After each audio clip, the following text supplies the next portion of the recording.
If you like the Young Turks podcast, I think you'll love a lot of the podcasts on the TYT network. Old School, it's one of my favorites, one of the favorites for a lot of the listeners. Please check that out, subscribe, share it. That makes a big difference, and give it a 5-star rating. Thank you.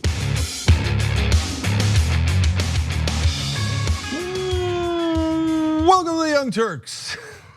Jake Euchre, John Heiderola with you guys. So I'm particularly jazzed about today's show. Particularly jazzed. I thought you might be. Okay, so Chris Cuomo gets in a fight. You're gonna be shocked to find out we're gonna defend him. Or at least I'm going to defend him. I don't know what you were gonna say. Are you besmirching my Italian nature? Is that what you're that's doing? Right. My people are a little bit fired up these days, okay? Right. What am I thinking? I don't roll over here. You gonna go against Italians? So we'll get to that obviously in a second. And then a little bit later in the program, Bill de Blasio's on tonight, live. So check that out at 8 o'clock Eastern, right here, tyt.com. And I'm gonna ask him why he's so unpopular in Manhattan. I'm just keeping it real, okay? So but wait till you get the full numbers. It's fascinating. Obviously, he's running for president, mayor of New York. And then later tonight for the members, you get to watch live. Ron Perlman is gonna be doing Old School with Ben and I, okay? So Hellboy / Sons of Anarchy / 28 other shows and movies. So it'll be great. So that's at 9:30 Eastern tonight. But there's so many great stories in today's show. So I want to get started. So John, what's up? Yes. You're gonna have a problem. What? What are you gonna do about it? I'll ruin you. I'll throw you down these stairs like a punk. So there you have Chris Cuomo. I apologize for the delay. I didn't realize that JR had put in his head as the bleeping thing. But so that's CNN's Chris Cuomo, and he was apparently accosted over the weekend by a couple of individuals who were filming him. It's not clear if he knew that he was being filmed. It's much below his line of sight. So I have to imagine he didn't know he was being filmed. But he responded in an aggressive fashion, as you can probably already tell from the beginning there. They come up, they call him Fredo. He's not a fan of that, and he'll expand on that in this next clip. I thought that's who you were. No, punk ass bitches from the right call me Fredo. My name is Chris Cuomo. I'm an anchor on CNN. Fredo is from The Godfather. He was that weak brother. Isn't that your and brother? they use it as an Italian aspersion. Any of you Italian? I'm a little bit. I got a little. It's an insult to your people. It's an insult to your people. It's like the N-word for us. Wow. Is that a cool thing? You're a much more reasonable guy in person than you seem to be on television. Yeah, but if you want to play, then we'll play. If you've got something you want to say about what I do on television, then say it. But don't call me a Hey, listen. What? I don't want any problems. Yeah, you're gonna have a big problem. What's the problem? It's a little different on TV. Don't insult me like that. I didn't insult you. Call me Fredo. It's like I call you punk bitch. You like that?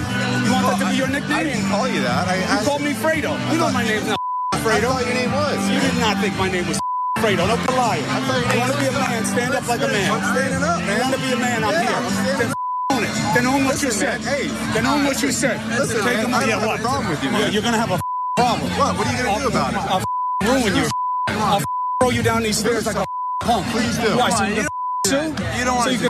can sue? Well, why don't you do it? Go take a swing. You want to call me Fredo? Take a swing. I'm not gonna swing at Take a swing. Watch your hands. I'm not gonna take a swing. Watch your hands. Take a swing. No, come on, boy. Come on, boy. So you want to call me? Call me. Hey, listen, man. I'm right not here. doing anything. I'll wreck your. I'll wreck your. Stop. You didn't know what you were doing. Okay, so I have 1,000 things to say about this, but let's start with the fundamentals. If you're not used to it, our senior producer, J.R. Jackson, puts his face when there's a bleep. I've never noticed that before. Yes, that's right. His face was on pretty much constantly near the end there. There was a lot of cursing there.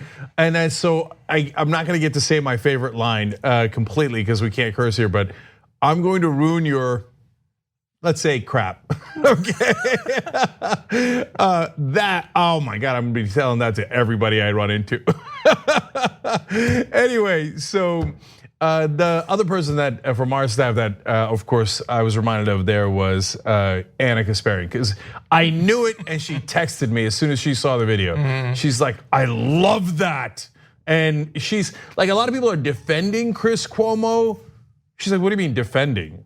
Like, what he did was awesome. What's there to defend? Like, she didn't view it as a negative that had to be defended. She viewed it as incredible positive. I think there's one significant negative that we will get into, of course. Right, hold. But I get what you're saying. Yes, the part, of course, that really got her was when he said, "If you want to play, then we'll effing play." That's such an Anna line. That's her line, yeah. Yeah. He also stole her line where she always threatens to throw people down a flight of stairs. He took that from her. Yeah. Well, now remember the other guy who threatened that, I think, was like the Italian legislator from New York. So it's getting to be a little bit of a theme there. So Italian thing. Okay, John. I don't know. John's Italian. I'm Mediterranean. He's Italian. Right? So. And look, we're gonna talk a lot more about this, but the guys that taped this, and we know this because the first place the video showed up is on a right-wing YouTube channel. So they were right-wingers and they were trying to provoke him. Yeah, that's the first point that I want to make. So the way that this first got onto Twitter was a right-wing media figure talking about his source on this story. So he had tweeted on 8/11/19 in Shelter Island, New York, "My source that sent this in says he was just asking for a photo and thought his name was Fredo from being an avid listener of Rush Limbaugh." And that's the thing. We really, really need to stop pretending that this is a country where we disagree about things. That's not the biggest issue we're dealing with. It's that some of us have an attachment to having what we say and do be reflective of truth and reality, and some people are just liars. That guy did not think that his name was Fredo. The right-wing media person who tweeted that doesn't think that the guy thought his name was Fredo. They're just lying. That's all it is. And the issue is that the incentives are all wrong because their audience, whether it's for whoever's gonna end up seeing this video or the person who follows this Twitter person, does not care if they're lied to fundamentally. Yeah. So look, I'm gonna get into the Uyghur response rule in a second, which is gonna be fun. But first, on that point, the reason you might be wondering why they're right wingers. They say all sorts of outrageous things all the time. Why are they bothering to pretend that they thought his name was Fredo? What a weird lie. Everybody knows that's not true. Everybody in the right wing knows that they didn't really think his name was Fredo, because it sets up their ability to do a feigned offense. Yeah. Like, oh my God, I'm so offended. I'm just an innocent guy stumbled upon Chris Cuomo. I don't know who he is, and I thought his name was Fredo. And all of a sudden, this guy's yelling at me. So everybody make sure that you attack Chris Cuomo, even though I purposely provoked him. But me, I didn't purposely provoke. I am so innocent. And God, I am so offended by what Cuomo said. You're not offended. Get the hell out of here. The whole thing is a scam. And this is how disingenuous this is. I mentioned this on the Damage Report this morning. So these guys would have you believe that they recognized him, Chris Cuomo, but don't know who he is because they don't watch his show. They thought his name was Fredo because that's what Rush Limbaugh calls him. So they visually recognized a person they don't know from a radio program. I mean, do we have to bother? But the thing is, we kind of do because the mainstream media won't say it. The right wing lies on a regular basis as a matter of course. That's their modus operandi. No, I can't call the right wing liars. I have to call it even. No, it's not even. He's lying about not knowing his name. Everybody knows it, and it's done on purpose. It's a provocation. And by the way, it's not neutral. The right wing does provocations on a regular basis. I mean, if you think Fredo's bad, you should get a load of what they call me. Mm-hmm. And I'm so used to it that I'm not easily provoked. But sometimes some guy will wander onto a set that he doesn't belong on and trespass, etc. And so I'll get into the Alex Jones example in a second as well. But understand, and media, look, if you're calling it even, you're actively being misleading to your audience. One side does dirty tricks way more than the other side, almost exclusively. One side purposely lies almost exclusively. You can disagree with the left, but I don't see anyone doing organized campaigns to try to take people down, lie about it, run these scams, etc. on the left, when there's 1,000 of them on the right. And if you're a real reporter and you're objective, you would say, oh, you know what, Cenk, you're wrong. Maybe I found 2 on the left and it turns out 980 on the right. But instead, you do a false equivalency and it lets them get away with stuff like this as if it's Cuomo's fault, as if it's the person who's being attacked who's at fault. Which actually, look, gets me into the Uyghur response rule. Once somebody agitates you or provokes you on purpose, as part of effort to get under your skin, to attack you verbally or otherwise, you don't get to hold the other person responsible when you started the altercation, okay? So now, there's a limit to the Hugo response rule. If Cuomo had pulled out a gun and shot the guy in the head, I'd have said, okay, he went too far. He shouldn't have done that. What if he punched him?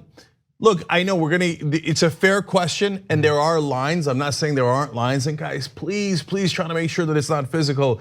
I mean, it took every effort I had not to punch Alex Jones in the face when he broke onto our set. Miraculously, I didn't, okay? I was surprised you didn't, actually. Right, so we try not to cross that line, but even if I had, no, look, don't do it, But what drives me crazy is everyone loses focus of the guy who provoked him because he's not a name.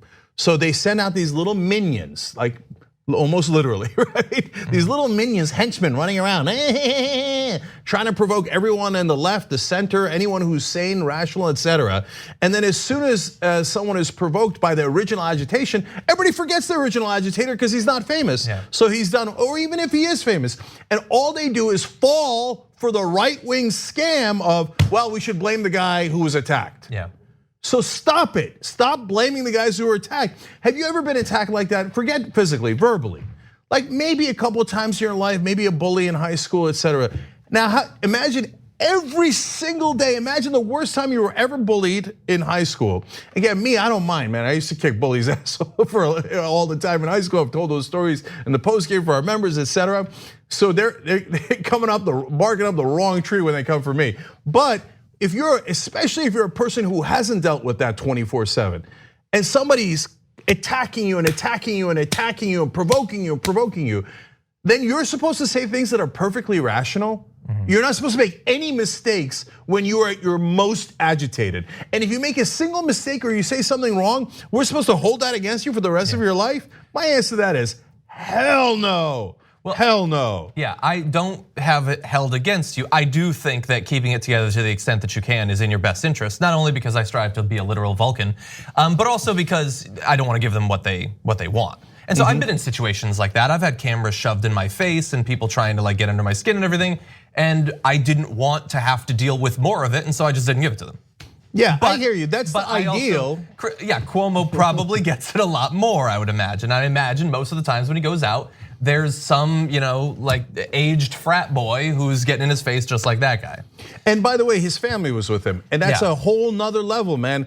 So one time, some guy started saying and doing things to me when my kids were there. Man, that's it. And then you're gonna say, "Oh, Cenk, you reacted poorly." No, don't come at me with my little kids next to me. That's insanity. Yeah. No, it is 100% your fault. I'm not having a conversation about whether it's our fault or not for how we reacted to you being a douche. Yeah. Now, before we get back to defending him, but I want to add a little wrinkle, and it starts with his sort of semi-apology on Twitter. So he tweeted this: "Appreciate all the support, but truth is I should be better than the guys baiting me. This happens all the time these days, often in front of my family, but there is a lesson. No need to add to the ugliness. I should be better than what I oppose." And he did get a lot of support, not just from people on Twitter. There was tons of responses to that. But a spokesperson for CNN said Chris Cuomo defended himself when he was verbally attacked with the use of an ethnic slur in an orchestrated setup. We completely support him.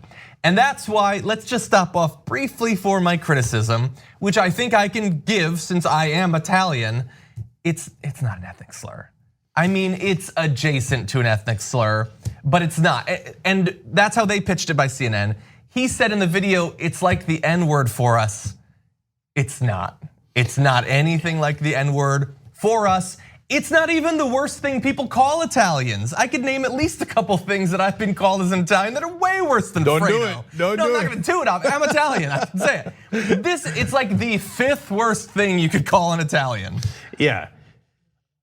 I begrudgingly agree. It's not like the N-word. Nothing's like the N-word. Stop saying things like the N-word. Yeah, He's agitated, I get it, but it's not like the N-word. So look, John, you're right, but it falls under the Hugo response rule, which is, okay, he says something a little out of bounds when directly provoked and completely agitated. So was it the right thing to say? No. Do I give him a 100% pardon? Yes. Yeah, that's because I'm a Vulcan and you're a Klingon. We get how this goes at this point.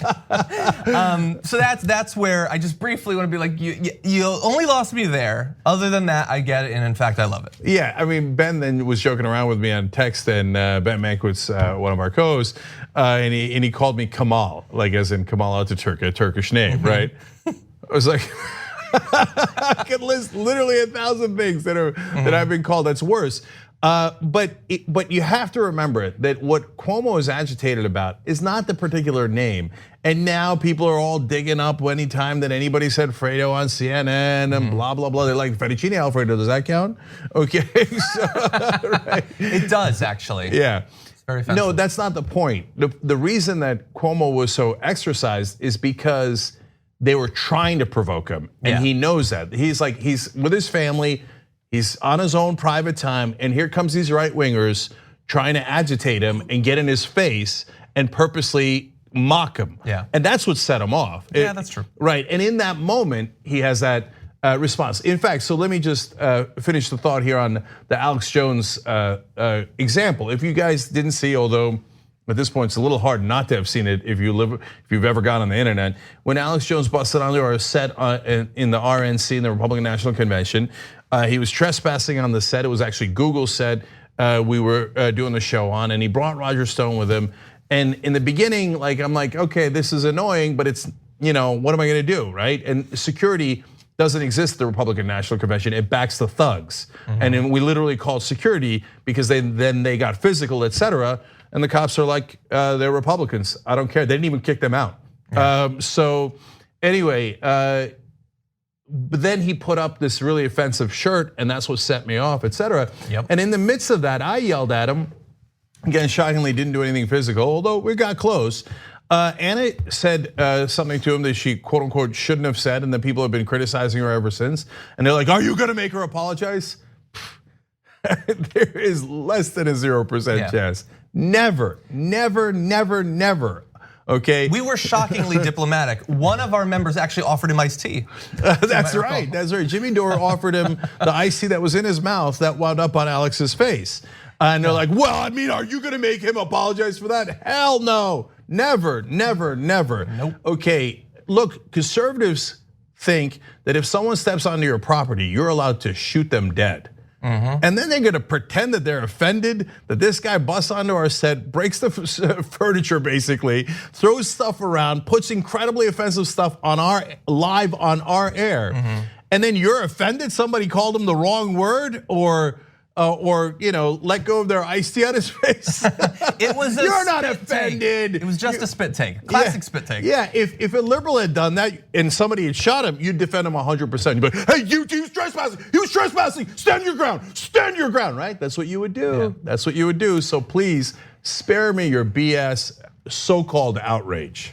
I do have some BS outrage for you though. So if we want to turn now to Chris Cuomo received quite a bit of support after his the video that's been leaked, obviously, but not everybody was a big fan of him as a result of it, including one of the biggest babies in the country, Donald Trump, who tweeted, "Would Chris Cuomo be given a red flag for his recent rant? Filthy language and a total loss of control. He shouldn't be allowed to have any weapon. He's nuts."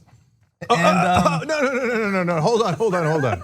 We'll get to the fifth language in a second, but. You're talking about a guy who's easily triggered and shouldn't have weapons. You almost nuked the country because someone called you a dotard. You remember Kim Jong-un insulted him before they became lovers?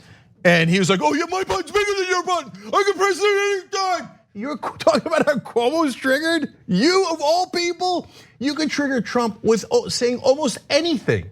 Any famous person can say anything slightly negative. Hey, your hair's a little out of place. Oh, nuke you! I can do anything. That's you orange clown. Okay, and you're talking about not having access to weapons? You have access to nuclear weapons. That's why they should do the 25th Amendment immediately and remove you from office. You're a mentally unstable fool. To show you how stupid he is.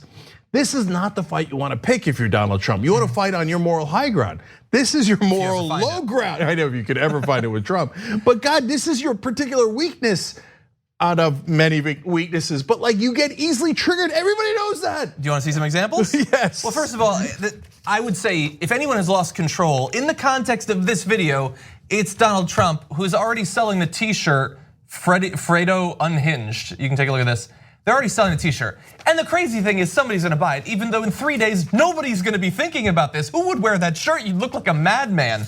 But that's their supporters. So let's go back. We're gonna show you some historic examples of Trump losing control, getting triggered, and some recent ones. First of all, he was so bothered by how few people attended his inauguration that he literally ordered the crowd photos to be edited.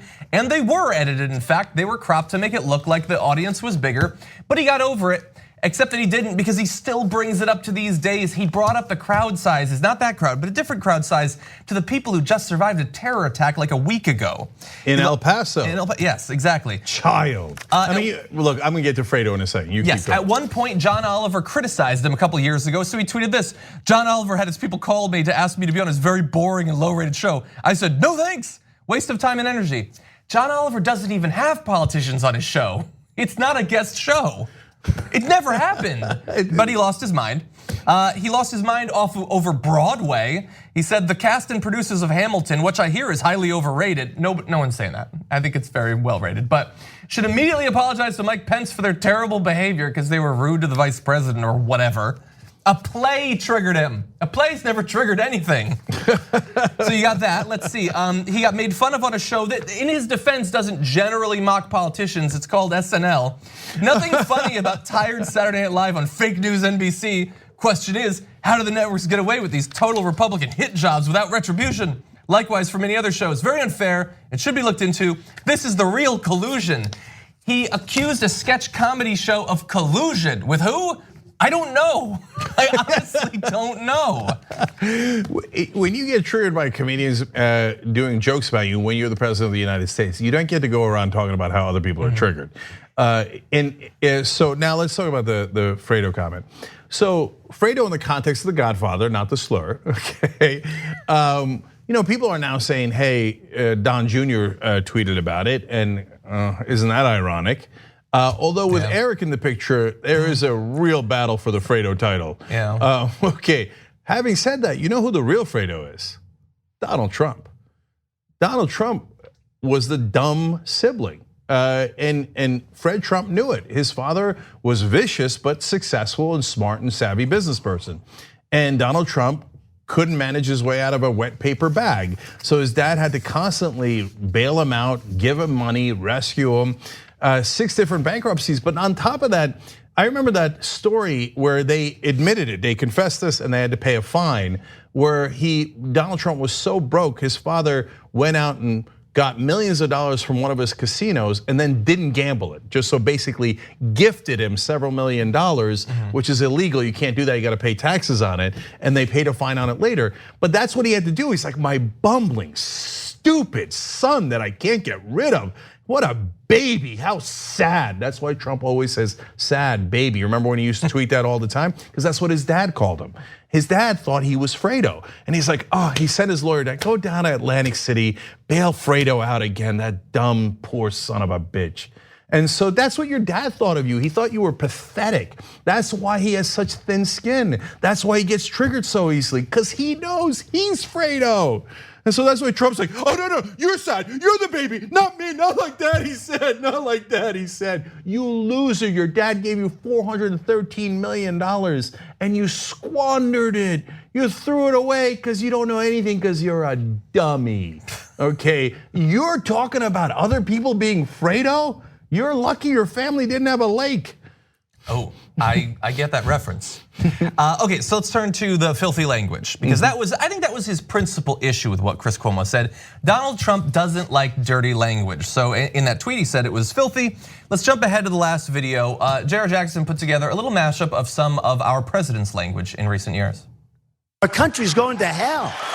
It's going to hell. What the hell are we doing? Knock the hell out of him. My tax proposal cuts the hell out of taxes. I don't give a damn. He gets the nomination, they're gonna sue his off. We'll beat the out of them. Let them beat the out of ISIS also. They're ripping the out of the sea. We're gonna knock the out of ISIS.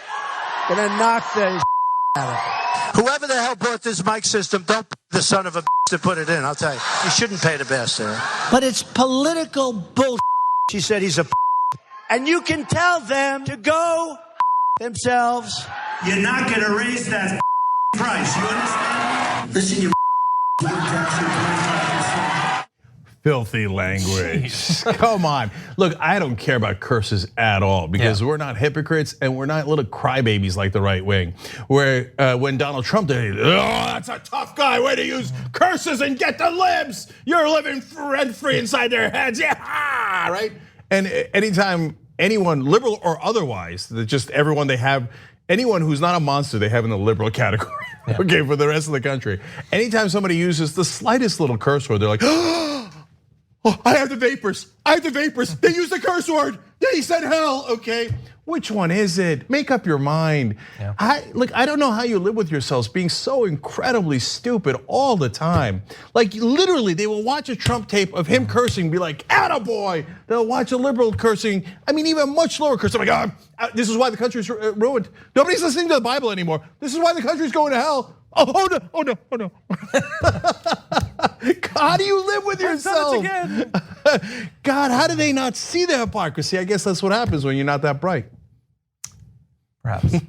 Just don't swear about it. Okay, I think we should probably take our first break. Oh, I think so. But I'm just getting warmed up. Yeah. Yes, we'll return with Godfather 2. All right, we'll be right back. We need to talk about a relatively new show called the Republic, or UNFTR. As a Young Turks fan, you already know that the government, the media, and corporations are constantly peddling lies that serve the interests of the rich and powerful. But now there's a podcast dedicated to unraveling those lies, debunking the conventional wisdom. In each episode of the Republic, or UNFTR, the host delves into a different historical episode or topic that's generally misunderstood or purposely obfuscated by the so-called powers that be, featuring in-depth research, razor-sharp commentary, and just the right amount of vulgarity. The UNFTR podcast takes a sledgehammer to what you thought you knew about some of the nation's most sacred historical cows.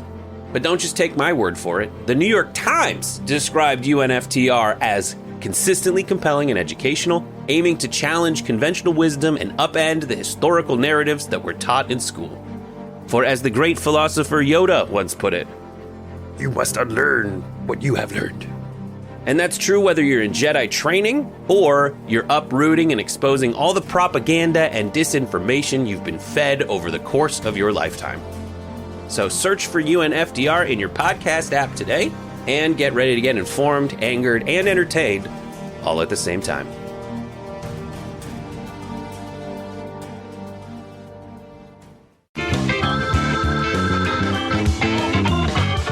All right, back on the Young Turks. Lots of comments here. Let's go through them as quickly as we can. Thomas says, here's the headline, right-wingers cry over Chris Cuomo swearing. That would be a more accurate headline, that's right. Jesse22 Ray says, Cuomo has become a Kasparian. It's a great day. I like that. Pork Chop Express says, Tucker Carlson and Sean Hannity versus Chris Cuomo, Cenk Uygur. Ding, ding. I'll do that rhetorically. I'll do that verbally, and kind of have. Yeah, or physically. Yeah, the only exception here is that Sean Hannity actually defended him. He did. Although we have to acknowledge that, although I'm not a telepath, I think the only reason Sean Hannity defended him is because Sean Hannity harbors some sort of fantasy where someday a person gets in his face and he gets to shoot them. So that's the reason I think, but he did defend him in his defense. Yes, I'll leave it at that. Amira writes in, seeing John as a Vulcan and Cenk as a Klingon clarifies so much.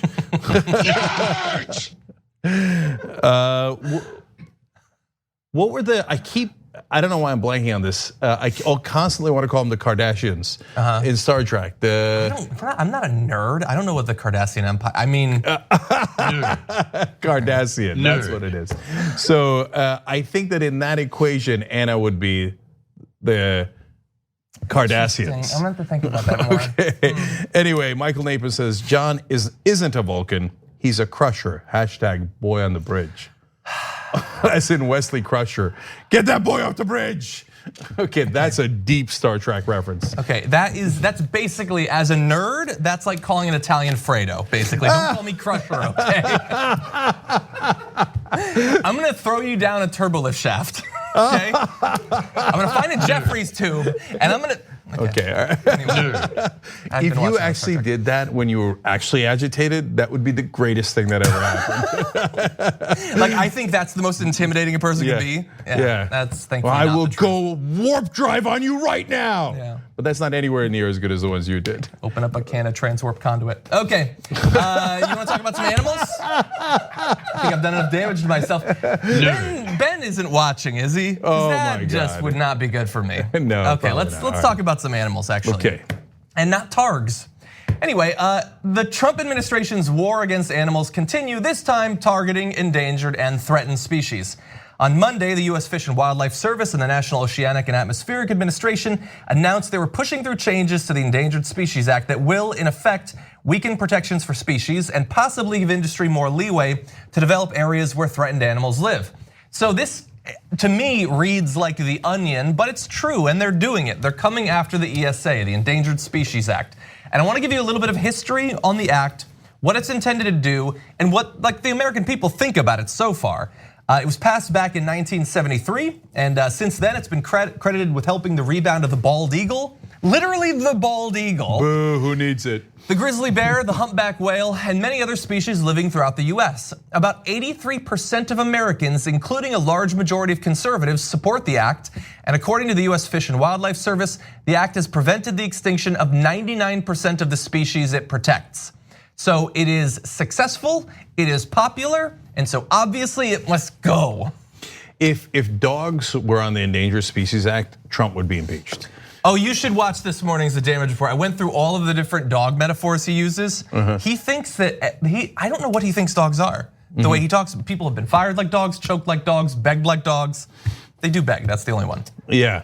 So look, I'm gonna have a surprisingly nuanced look at this. I'm gonna give you two parts of this that go in two different directions, and then I will get back to bald eagles and grizzly bears.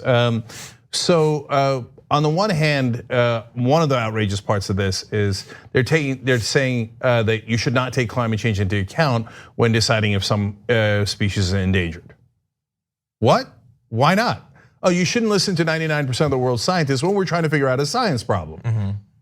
Like, what are we? Hey, we're gonna do math. I don't want any mathematicians in the room. Okay, see, then you might be a little bit against the math that's gonna, and the results that you know is gonna come out.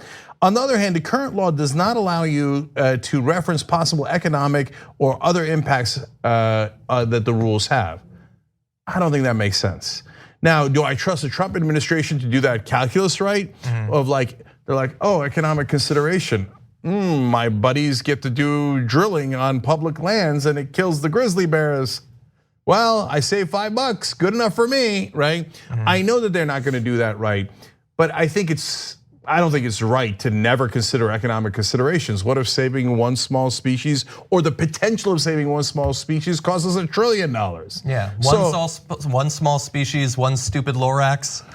You know, why should we consider these things? No, I hear you, but I think that we should have the full range of considerations, economic and obviously environmental, scientific, and all of those. And by the way, it's not just about animals.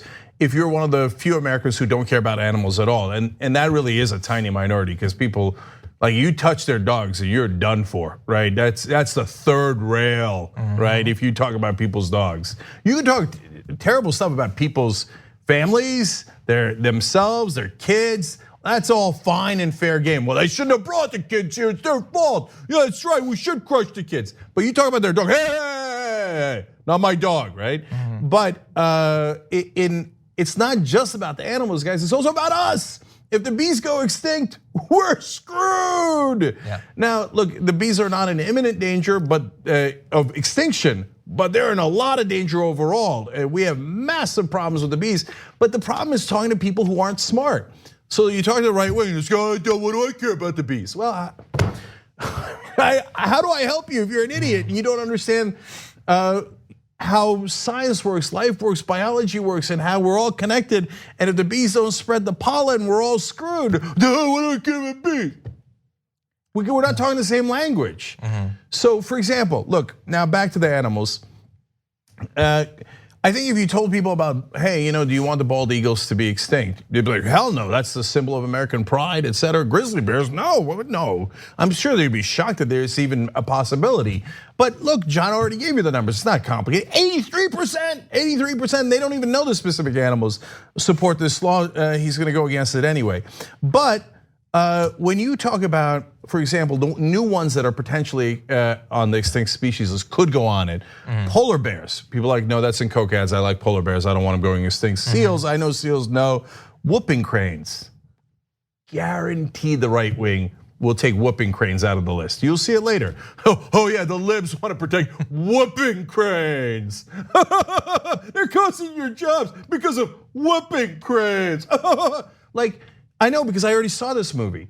When it was a caribou that was in trouble, they're like, caribou. I don't know the movie actually. Yeah, no, not the movie. Oh, okay. It's like, is that a movie? I guess. No, I remember Rush Limbaugh talking about, they care about the caribou, right? Yeah. By the way, if you just called them deer, they'd be like, whoa, that's Bambi. No, we got to protect the deer. So, I don't know, maybe we just dumb it down so that the right wing can understand it. Trump is gonna go after Bambi. Yeah. Oh. So I would also say, I think that this is a great example, and I'm just gonna go a second over. This is a great example of where we have gotten into a position where there are people, there are passionate environmentalists, passionate pro-animal people. We feature them on the Damage Report all the time. But it's not a mainstream position, and neither of the two parties has really taken it seriously at all. Even after like portions of the Green Movement were incorporated in the Democratic Party, it hasn't been pushed. We're now, like, the centrist position is defending the ESA, which is legislation from more than 50 years ago. That's not like, yay, let's save the ESA. The ESA should be the ground floor that we build far more bold proposals based on. I don't want to just stop them from expanding the areas that can be infringed by corporations. I would make massive national parks throughout the US. I would blanket it with new trees to help absorb some of the carbon and help mitigate some of the effects of climate change. I would go way, you wouldn't even be able to see the ESA from where I would end up if I was in charge of the legislation. But nobody has really been pushing for anything on top of the ESA for literally decades, in elected government at the very least. And so that's where we are, where we've just been hanging on to these vestiges of the environmental movement from half a century ago. And now the right wingers have taken over and they get to shred it in the pursuit of corporate profits. So last thing on this is important context. You know who passed the Endangered Species Act back in 1973? Richard Nixon. Yeah. Now, Richard Nixon was a little right of Attila the Hun. So why did he pass it? He also founded the Environmental Protection Agency. Was he a huge environmentalist? No, he hated environmentalists. He did it because back then progressives were so strong that we bent Nixon to our will. He was afraid of, you know who he was really afraid of? Ralph Nader. I'm not kidding. Look it up. Yeah. So that's why he did OSHA to protect American workers and their safety because of Nader's raiders.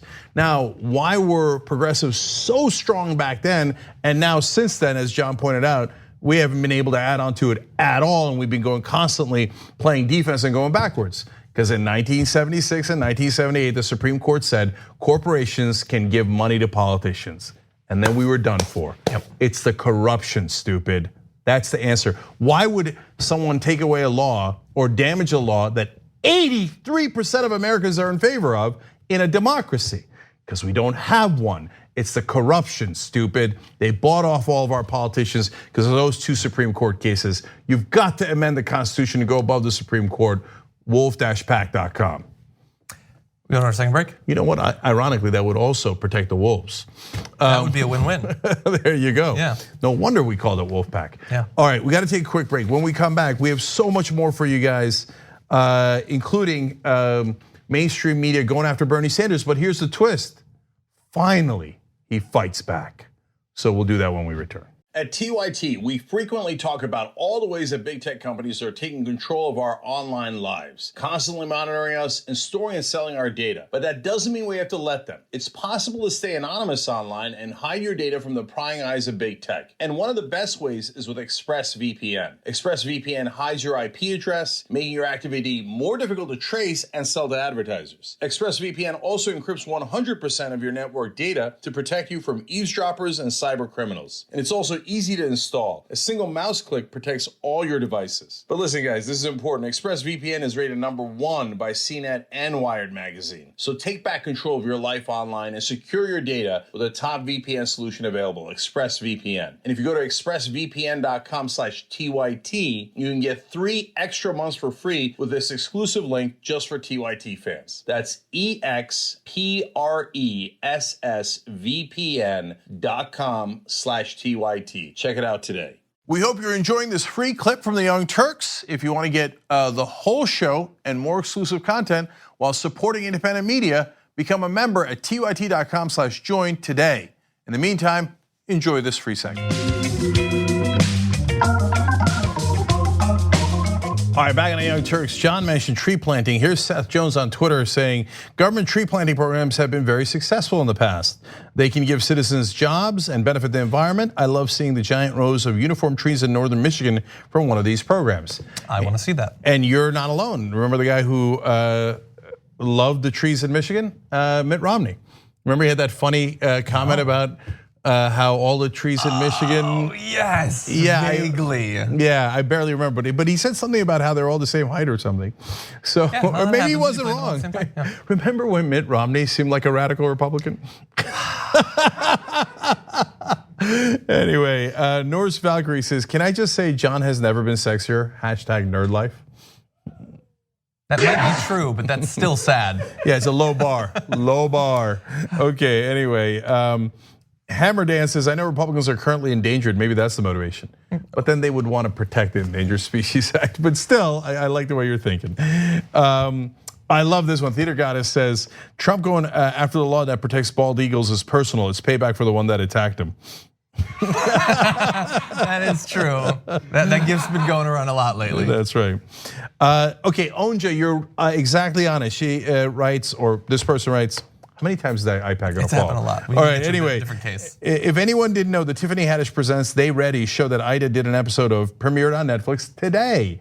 That's right. And so it dropped today, and as everyone but John knows, Netflix, all of them appear at the same time. He's talking about it off here. I'm gonna come up with an example where that's not true. Okay, anyway, Ida is episode number 3, okay? Make sure you check it out, it's fantastic. Very funny. Yeah, meanwhile, one other thing I want to tell you guys is vote for us on the Streamies. Please vote every day. This one you actually can do voter fraud. It's not voter fraud if you vote every day. You're supposed to vote every day. It's an audience award. It judges the strength of your audience, and I believe ours is a little too strong. So we're Young Turks for news, happy half hour for comedy, and the conversation for podcast. So the main thing to go to is tyt.com/TYT Streamies. TYT Streamies, okay? So please check that out. All right, John, what's next? Okay, let's turn now to immigration. If you've been watching developments in the Trump administration immigration policy over the past few years, it's very easy to see that in this story, we know who the villain is at this point, but they're not satisfied. And in an attempt to reach cartoon supervillain levels, they're taking issue now with even like sympathetic poems about immigrants. Ken Cuccinelli, who's currently the acting director of the US Citizenship and Immigration Services, was asked about the famous poem at the base of the Statue of Liberty, "They give me you're tired, you're poor," and take a look at his spin on it. Would you also agree that Emma Lazarus's words etched on the Statue of Liberty, "Give me you're tired, you're poor," are also part of the American ethos? They certainly are. Give me your tired and your poor who can stand on their own 2 feet and who will not become a public charge. That plaque was put on the Statue of Liberty at almost the same time as the first public charge law was passed. Very interesting timing. Although you mentioned the American dream is built on this idea that this is a place where you can come and build a life. It's part of it. Oh, only a part of it. I didn't know that. So he just literally rewrote the Statue of Liberty. As long as you're not going to be a public charge, costing us money. So all of you suffering from the potato famine, go back to Ireland where you belong, okay? Go to your S-hole country where there's a famine. Okay, here we don't want the government taking care of anybody. So no poor people, only rich people from now on. No more Irish, no more Italians, right? Cuccinelli? oh, right, you're Italian, and your ancestors very likely would have been kicked out under your rule. Did they really come over wealthy? Are they one of the lords or barons of the old empires in Italy? Probably not. Probably your parents were poor, right? Well, maybe we should think about deporting you and your entire family. We'll have to, hey, you know what? Let's get into the family history of everybody. Because apparently if you're not rich enough, this country doesn't want you, according to the Trump/Cuccinelli rule. In fact, the last half hour of the Young Turks is just for members, and members make this show happen. And so in that, we're gonna bring on Steve-O. He's one of our hosts here, one of our employees here, and his family's Korean. When they came over, they were dirt poor, and yes, they had taken some government assistance while they were on a green card. In the Trump-Cuccinelli law, they would have been banned from ever being citizens. You want to see somebody rage? Watch today's last half of the Young Turks. In order to do that, tyt.com/join. Members get an extra half an hour. Now, back to Cuccinelli.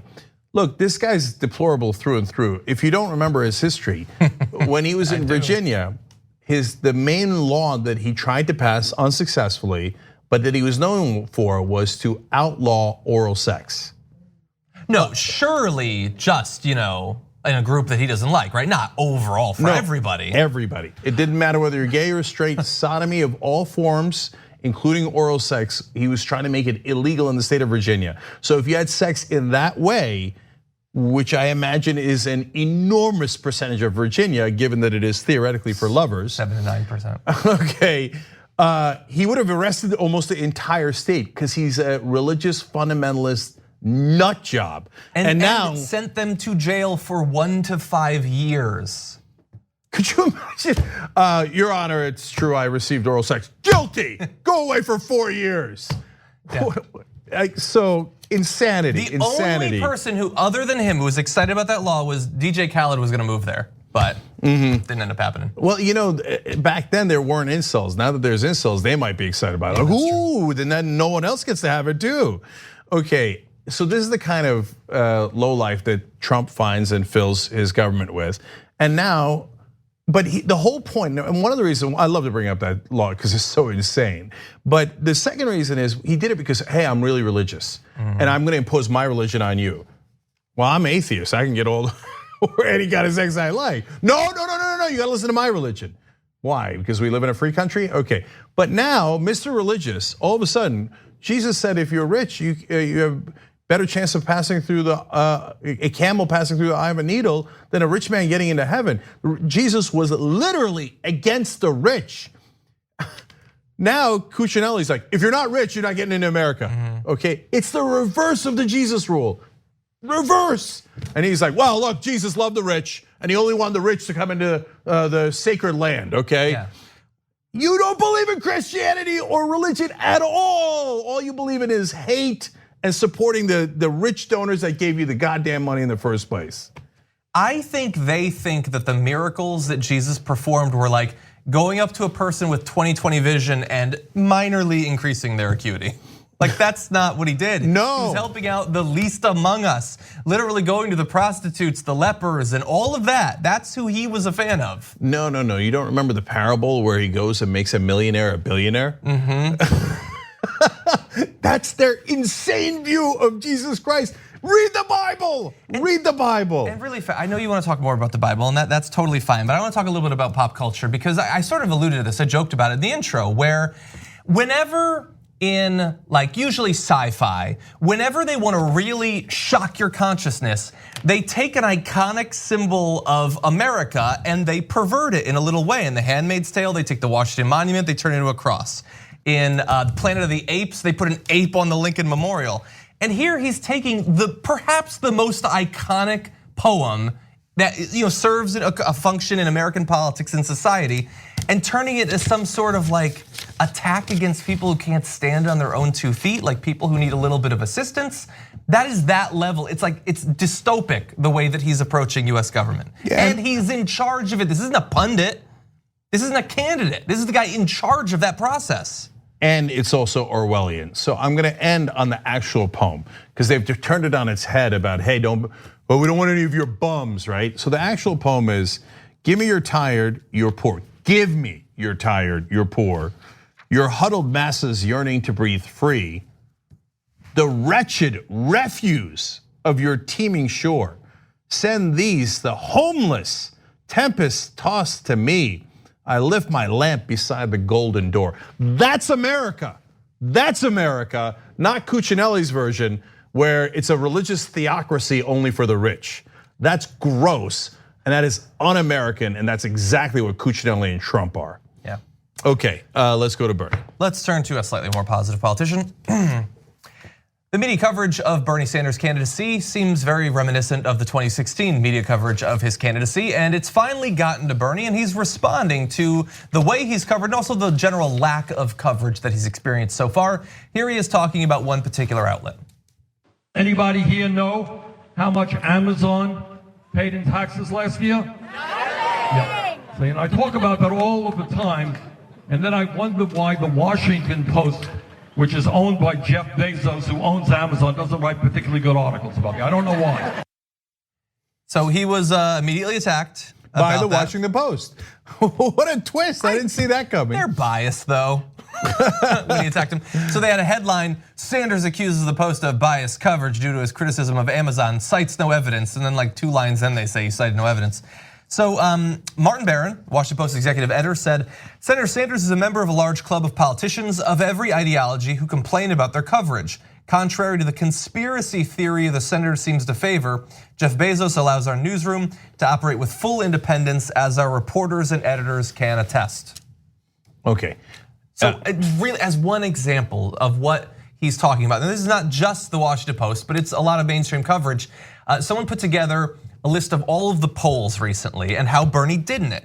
And they showed how many media stories were written about each one.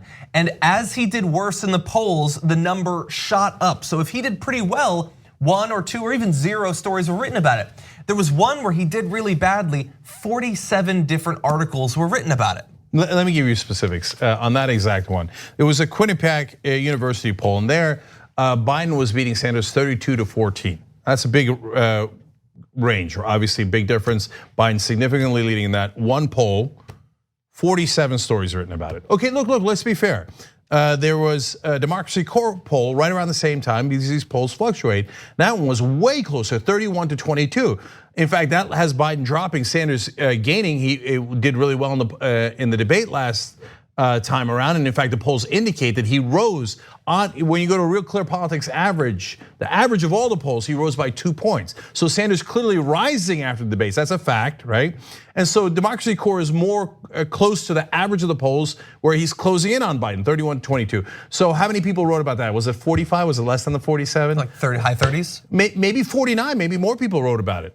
You know how many people wrote about that? 2. 2 articles about that poll, 47 articles about the poll where he's not doing well.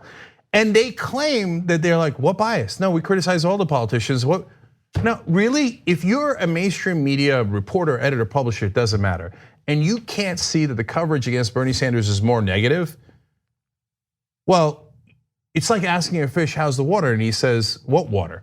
How's your bias? What bias? How can you not see that? How could you not see that? It actually proves your bias. Here, I'll give you another data point. Look, I love Elizabeth Warren and Bernie Sanders. I think they're both wonderful progressives. Anybody who watches TYT knows that I think that, right? And knows that that is 100% the case. Yet, I could objectively say that they have received different coverage. In the beginning, Elizabeth Warren was criticized over the nonsense racist attacks against her by Trump, Pocahontas, etc. But since then, her coverage has been good to arguably great, which I'm thrilled about. I'm thrilled about it. You don't see me coming out here and going, I like Warren, but damn it, they're being unfair to her. No, because they're not being unfair. Thank God, for the first time in my lifetime, they're treating a progressive fairly. I think that if Bernie Sanders was in the race, that might be a different dynamic, but that's the case. But I can see that clearly and objectively, even though I support her. On the other hand, almost every article, almost everyone about Bernie Sanders is negative. Every once in a blue moon, like literally once every 3 months, there'll be a positive article. And we'll come on here and be like, oh my God, somebody wrote a positive article about Bernie Sanders, that's unbelievable. Yeah. Like breaking all records. And Barron, who's look, otherwise a good editor and Washington Post does some good journalism. They do. But on the other hand, they also have one attack after another, certainly all of their editorial section, right? From the Never Trumpers to the conservative Democrats to the establishment Democrats to the right wing to the Trump people, they all are unified only around one thing, how much they despise Bernie Sanders. If as an editor you can't see that, your bias is deeper than any other bias that I've ever seen. Yeah.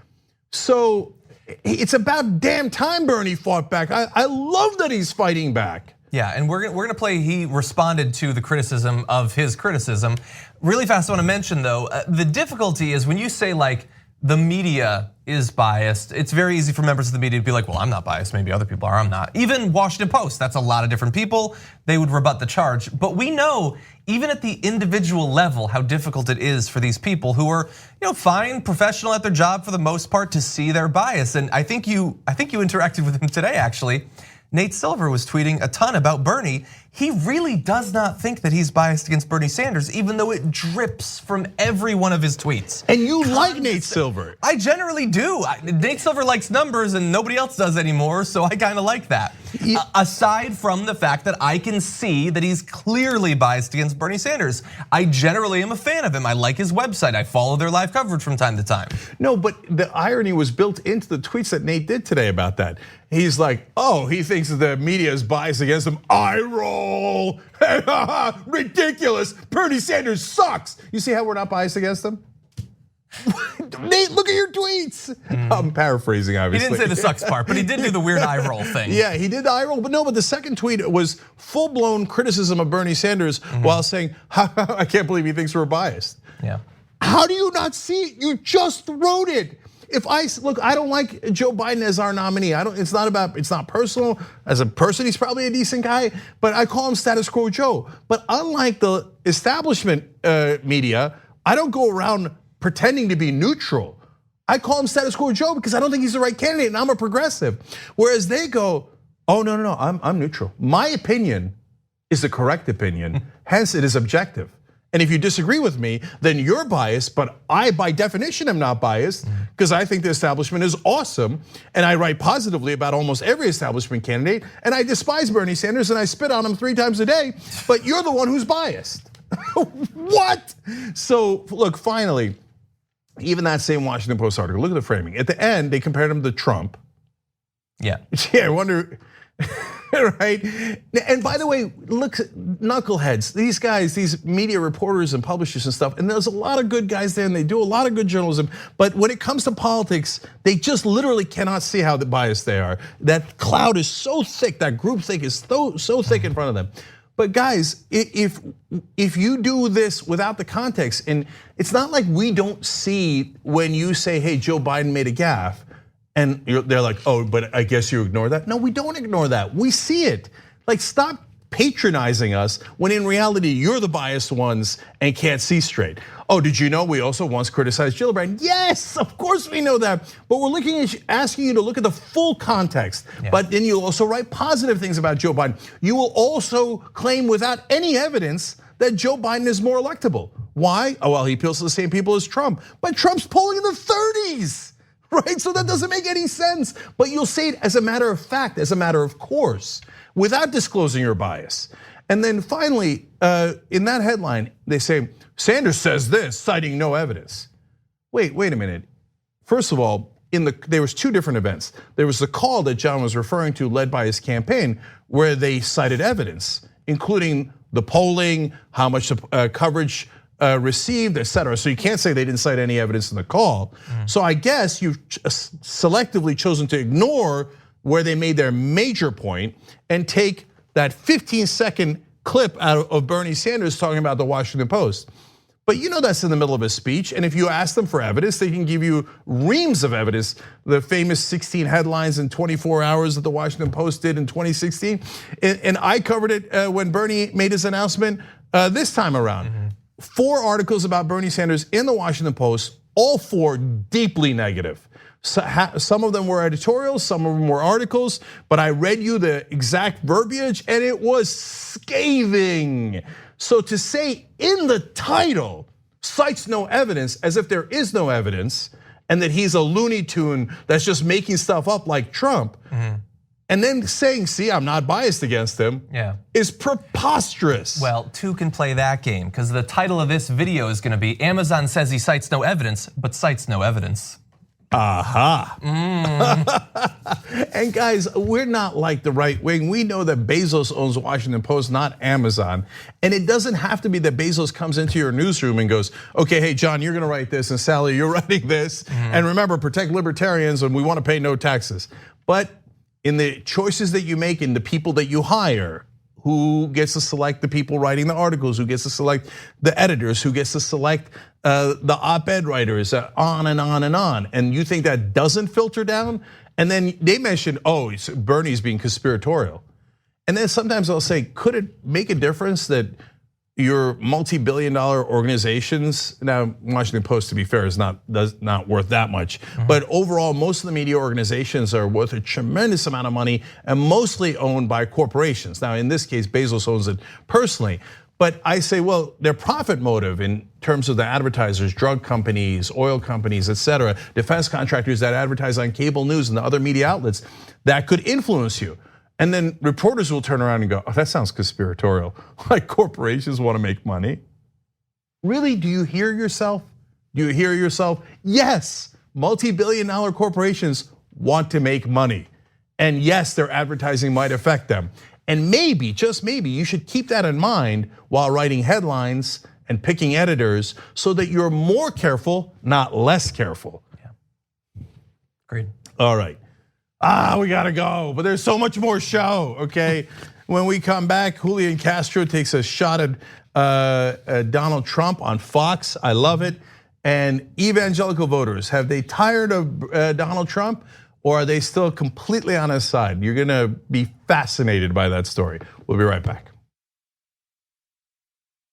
Thanks for listening to the full episode of The Young Turks. Support our work, listen ad-free, access members-only bonus content, and more by subscribing to Apple Podcasts at apple.co/TYT. I'm your host, Cenk Uygur, and I'll see you soon.